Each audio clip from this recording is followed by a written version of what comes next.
The unthinkable has happened. I know, I'm about to report something that I think has never happened before. People that don't understand Microsoft, despite people screaming to the heavens that the AI shit that they're doing is ruining Windows. Bill Gates loses it as the PC industry finally turns against Windows, and decades of dominance are crumbling before his eyes. Major manufacturers are ditching the system that defined personal computing, replacing it with Linux on millions of laptops. For the first time in 30 years, Microsoft's empire is exposed, vulnerable, and under siege. We need to define bubble. If what we mean is like tulips in the Netherlands, that they eventually look back and said, what the heck, there was nothing there. Bill Gates has built an empire over decades, but now that empire is cracking in ways nobody predicted. Windows, the operating system that defined personal computing for 30 years, is losing its grip. The world's largest PC manufacturers, Lenovo, HP, Dell, and ASUS, are quietly but decisively turning away from Microsoft. Linux is stepping into the spotlight, becoming the default choice on millions of laptops. What was once automatic and invisible, Windows, is now optional and paid. This isn't just a shift in software preference. It's a full-blown industry revolt. Billions of dollars of leverage, control, and influence are slipping through Microsoft's fingers, and the empire built by Gates is exposed like never before. Because there's so many people that are stuck using Windows that I feel like this VX Underground guy. Like can I even make fun of Windows at this point? The catalyst for this upheaval was Windows 11. Microsoft promised innovation, but what arrived was frustration, slowdowns, and outright chaos. Forced Microsoft accounts, intrusive AI Copilot tracking every keystroke, and ads embedded in menus turned personal computers into surveillance devices. Updates, meant to fix issues, often broke core functionality. New essay on climate. It's aimed at to deliver a message ahead of COP30, and he's suggesting that the climate community should shift its strategy from temperature and emission targets to the impact on human lives.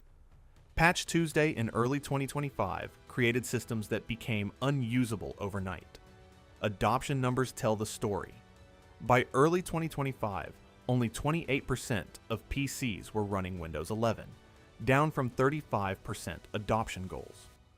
Meanwhile, Win 10 usage surged after end of support, as users refused to switch to a system that was slow, intrusive, and buggy. Linux didn't creep in quietly. Its desktop share doubled to over 6% as users silently rebelled. Enterprises noticed the change immediately. Pilot programs revealed a staggering 71% drop in support tickets and $726 saved per employee over 3 years. Windows was bleeding credibility, users, and money all at once. But this update was so bad that simple things like the Windows button just wouldn't work. Windows forces an update. 45 minutes later, your Discord is blowing up and you're still staring at this screen working on updates. Lenovo's declaration pushed the industry to a tipping point. Starting in mid-2025, 60% of consumer laptops from Lenovo would ship with Linux as the default operating system. Windows remained available, but only as a paid optional upgrade. When CEO Yang Yuan King announced the plan, the entire industry went silent. Lenovo didn't just swap operating systems. It upstreamed drivers directly into the Linux kernel to guarantee full compatibility across ThinkStation and ThinkPad P series laptops. Pilot results obliterated arguments for staying with Windows.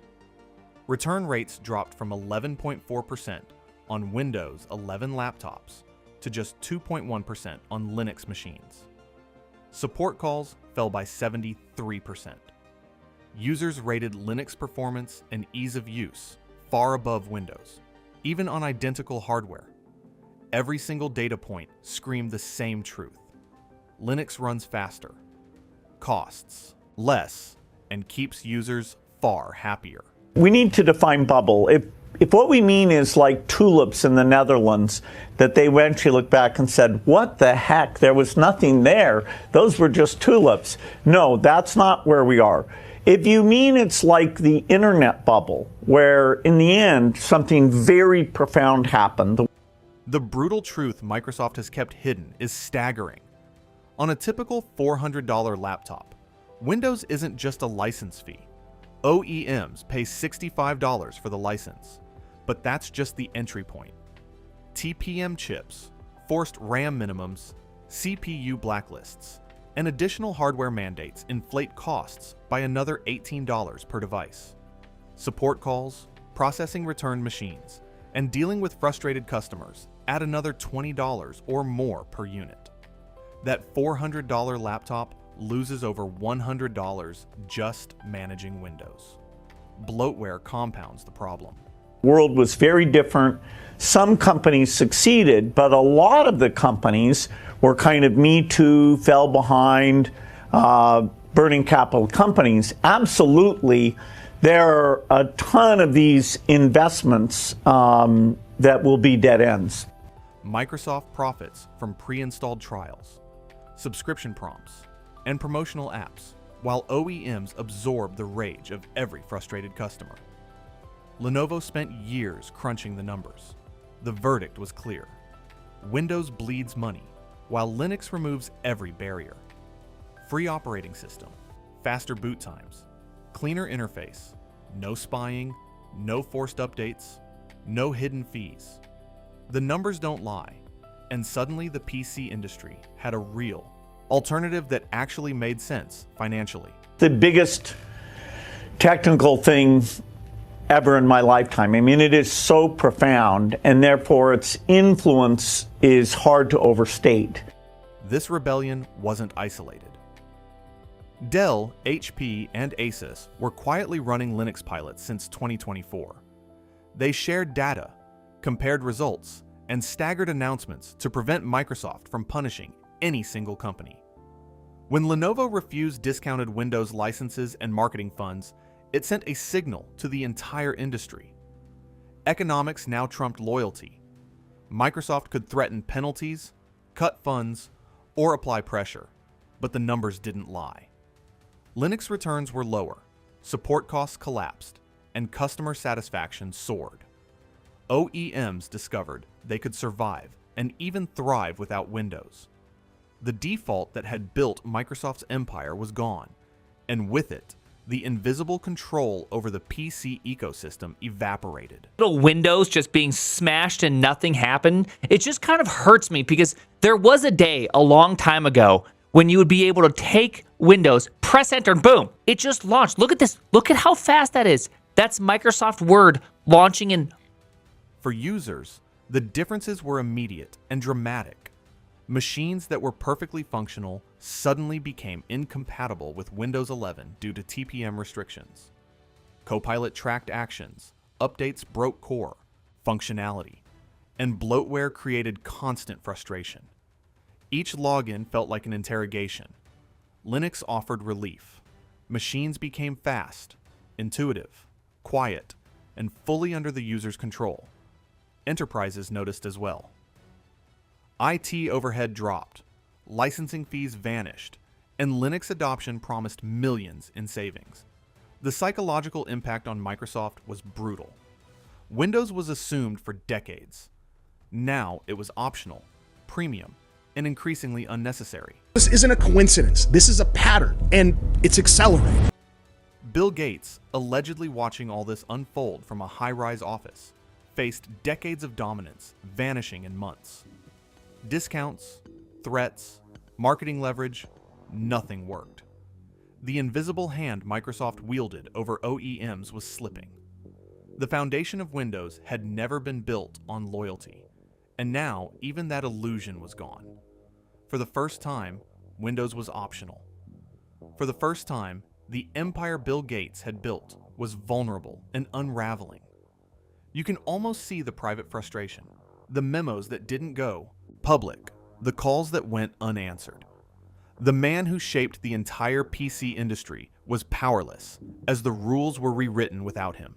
just a simple cumulative update for Windows 11 version 25H2 and 24H2 KB5074109 includes the latest security fixes and improvements, along with non-security updates from last month's optional. This is just a massive failure of leadership, and it's incidentally involving AI and constantly pursuing the latest and greatest technology as opposed to just making their system good. Linux adoption went mainstream. Ubuntu and Fedora became certified on millions of machines, turning what was once a niche system into a real alternative for consumers and enterprises. Return rates dropped dramatically, support calls disappeared, and machines simply worked. Faster, smoother, simpler. Retail placements and glowing Amazon reviews accelerated adoption. People who had never considered Linux were suddenly using it, loving it, and wondering why they hadn't switched years ago.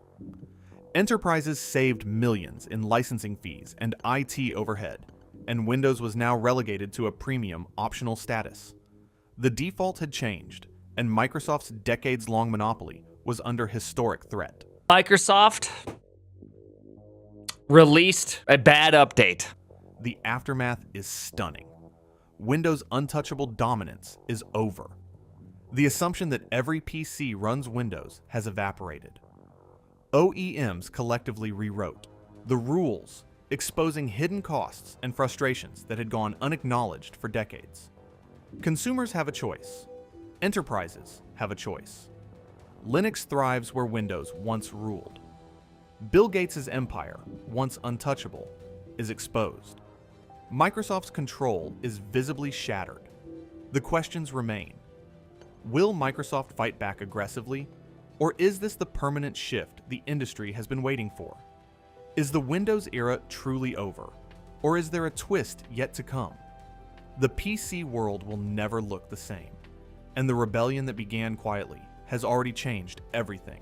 From Forbes, Microsoft gave the FBI BitLocker encryption keys. Now, BitLocker is Windows disk encryption. It's supposed to protect your data and make it unreadable without the key, except Microsoft has your keys. By default, when you enable BitLocker, your recovery keys upload to your Microsoft account. Most people don't know that this is happening. This isn't just software drama. It's an industry-wide reckoning. The companies that dared to push back did it strategically, quietly, and ruthlessly. They ran pilots, compared results, coordinated announcements, and refused to be bullied by a system that had extracted value from them for decades. They put economics above loyalty, and in doing so, they shattered the invisible chains Microsoft had relied upon. Users are happier, enterprises are saving millions, and the default has shifted. Windows is no longer guaranteed. Linux is now the standard on machines where Microsoft once dictated terms. This is a seismic change in the PC industry, and for the first time in 30 years, the Emperor has no clothes. The rebellion started quietly, but will be remembered loudly. Windows 11 may have been the trigger, but the underlying truth was simple. Windows had become expensive, intrusive, and frustrating. Linux offered a solution that was better, cheaper, and simpler. OEMs seized the opportunity and refused to accept the status quo. Consumers unknowingly benefited from better machines, faster systems, and a more private experience. Enterprises reaped massive savings. Bill Gates' empire, carefully built over decades, now faces a new reality. Control is no longer guaranteed, defaults no longer assured, and for the first time, the industry has real leverage. The question now is whether Microsoft will adapt, fight back, or retreat. One thing is certain, the PC landscape will never be the same again, and the quiet revolution of Linux has become an unstoppable wave.